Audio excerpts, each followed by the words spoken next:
नमस्कार सर्वांना, दीपाली या चॅनलवरती मी तुमचं स्वागत करते। तर गुड मॉर्निंग सर्वांना। तर माझं बघा सकाळचं असं वातावरण किती छान असं ऊन पडलं होतं, मस्त असं थंडी वाजते, त्याच्यामुळे अगोदर उठलं की मस्त असं उन्हाला बसायचं। नंतर स्वयंपाक बनवायला घेतला मी। तर स्वयंपाकामध्ये मी आज बनवणार होते मस्त अशा पोळ्या। तर पोळ्या बनवण्यासाठी मी मस्त पीठ मळून घेतलं आणि लगेच मी पोळ्या बनवायला घेतल्या। तर मी पोळ्या बनवायच्या अगोदर अशा पिठाच्या असे गोळे तयार करून घेते, कारण असे गोळे केले की मला पोळ्या बनवायला सोप्या जातात आणि लवकर बनल्या जातात। मला अशा बात उरकतात पोळ्या, अशा लवकर बनल्या जातात माझ्या ह्याच्याने। त्याच्यामुळे मी अशाच लाट्या बनवून ठेवते आणि नंतरच पोळ्या लाटते। खूप सहज आणि सोप्या जातात, त्याच्यामुळे मी अशा सर्व बनवून घेते। नंतर मी सर्व पोळ्या अशा तयार करून घेतल्या। तर सर्व पोळ्या मी बनवून घेतल्या।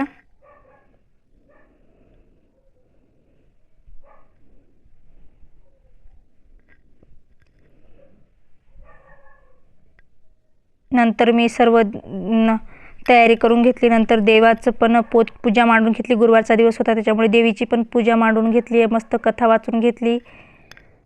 आणि मग दुपारी बनवली होती मी माझ्या मुलासाठी मॅगी। तर मॅगी बनवण्यासाठी मग त्याने मस्त असे मॅगीचे 2 पुडे आणले होते, मसाला नूडल्स होते हे। तर ते बनवले मी। कढईमध्ये थोडंसं तेल घेतलं, तेल असं चांगलं तापवून घेतलं। तेल तापल्यानंतर तेलामध्ये जिरं मोहरी तडतडून घेतली। नंतर मी याच्यामध्ये तुरीचे सोले टाकून घेतले आणि 2-3 कढीपत्ताची पानं पण टाकून घेतली आणि लसूणच्या काही पाकळ्या टाकल्या। आता मस्त हे 2 मिनटं असं मिक्स करून घेतलं।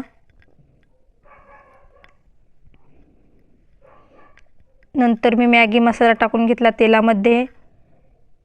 तेलामध्ये असं 2 मिनटं भाजून घ्यायचा हा मॅगी मसाला। खूप छान बनतात मॅगी।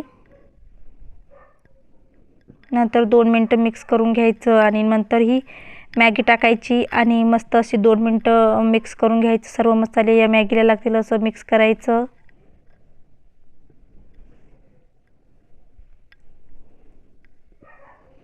आणि आता मॅगी शिजण्यासाठी मॅगीमध्ये थोडंसं पाणी टाकायचं आणि मस्त अशी ही मॅगी शिजवून घ्यायची बघा। तर खूप मस्त लागतात हे अशी मॅगी बनवली की।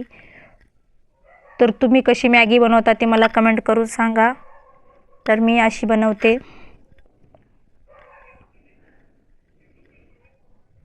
तर मॅगी शिजून तयार आहे। तर मॅगीची रेसिपी तुम्हाला जर आवडली असेल तर लाईक करा, शेअर करा आणि सबस्क्राईब करा।